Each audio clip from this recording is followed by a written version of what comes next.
The call crackled over the radio at 2:40 in the afternoon on July 9th of 2022. It was a welfare check for an unresponsive boy. Just another call on a summer Tuesday in West Haven, Utah. But the moment deputies from the Wilbur County Sheriff's Office stepped across the threshold of that suburban home, they knew this was different. It wasn't a sight that hit them first. It was the smell and the silence. A silence so absolute it felt heavier than any sound. Family members were on the bathroom floor performing CPR, but the officers could see it instantly. This was no sudden illness, no tragic accident. Something was terribly, horribly wrong here.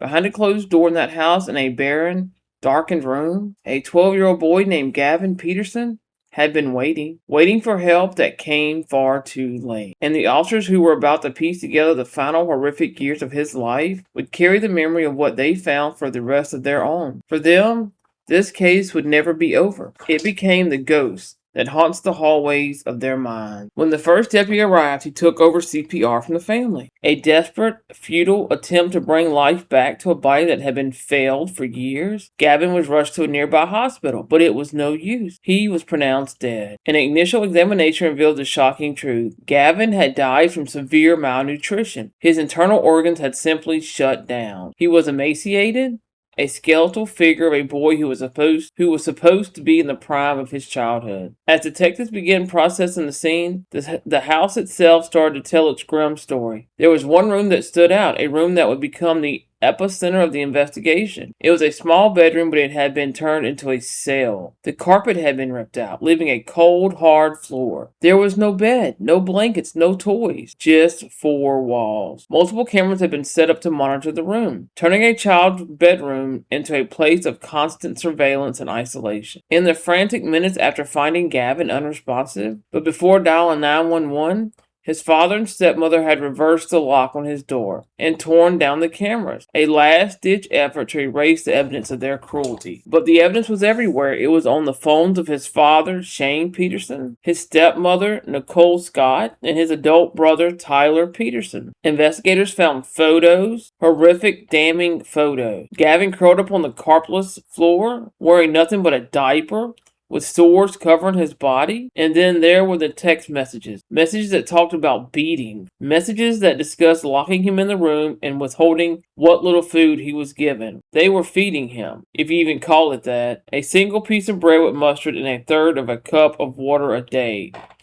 To these officers who saw the worst of humanity, this was a new level of depravity. This wasn't a crime of passion or a momentary lapse in judgment. It was a systematic, calculated, and prolonged campaign of torture against a child. A detective's job is to remain objective, to collect facts, document evidence, and build a case. But how do you stay objective when faced with this kind of unimaginable cruelty? How do you look at photos of a smiling, happy boy? A boy who loved the color blue, Pokemon, and science, and reconcile them with the shell of a child they found on the bathroom floor. Every piece of evidence was a fresh wave of horror. The investigation revealed that Gavin's suffering had been an open secret. Calls had been made to the Utah Division of Child and Family Services, or DCFS, as far back as 2019. An earlier investigation had even found Gavin to be a victim of abuse in a different household, but the system, complex and overburdened, failed him. In the spring of 2023, just over a year before his death, staff at his school grew alarmed. They noticed he was stealing food and eating from the garbage can. A lunch lady, Jean Davis, later said, "I could not let a child eat food from the trash. I just couldn't." She and other staff members reported their concerns to DCFS multiple times. The agency investigated. They interviewed Gavin at school, away from his parents, and visited the home. But Gavin, likely terrified, disclosed nothing. The case was closed in May of 2023, marked as supported. Shortly after, his parents withdrew him from school to homeschool him, pulling him from the public eye for the last time. For the officers, this knowledge is a particular kind of torment. It's the haunting realization that this tragedy wasn't just predictable, but preventable. This is the dual narrative that consumes an investigator's life. On one hand, there's the methodical process of the investigation, interviewing witnesses, writing reports, preparing for court. On the other, there's a silent internal struggle. It's the drive home in a quiet squad car, with the images from the crime scene playing on a loop. It's looking at your own children and feeling a primal fear you can't shake. Detectives would later say they were haunted not just by what they saw, but by the chillingly casual way his abusers text about his punishment, and by the silence from a system that was supposed to protect him. This is the deep, cumulative trauma that settles in the bones of a police officer after years of bearing witness to the unthinkable.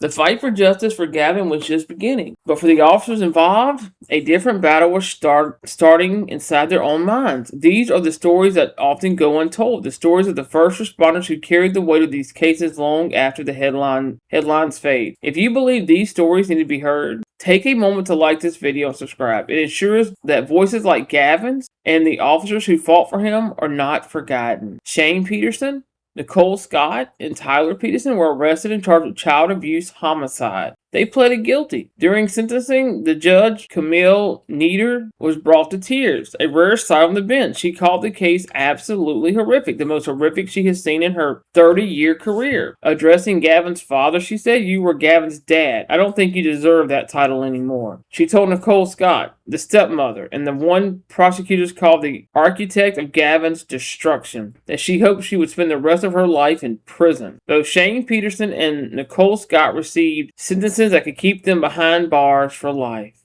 But for the detectives, a verdict isn't an ending. It's just a chapter closing in a book they can never put down. How could it be? They're the ones who knew the details too gruesome for the evening news. They saw the cell. They saw the photos. They heard the callous excuses. These details become a part of them. Research on police trauma, it's not always the big dramatic shootouts that cause the most damage. It's the slow drip of human misery, especially when it involves the innocence of a child. It's the feeling of a helplessness that comes from arriving too late. For the officers on the Gavin Peterson case, the trauma is specific. They know what the inside of a homemade torture chamber looks like. They know a child can be so hungry he eats from a school garbage can, while his family enjoys meals in the next room. This knowledge changes a person. It can lead to a hypervigilance, nightmares, and a profound sense of isolation. How do you explain what you've seen to your spouse or your friend? How do you go to a family barbecue and not see the ghosts of victims you couldn't save? You just carry it. You live with the fact that while you were responding to a fender bender or a noise complaint, a child just a few miles away was wasting away in a locked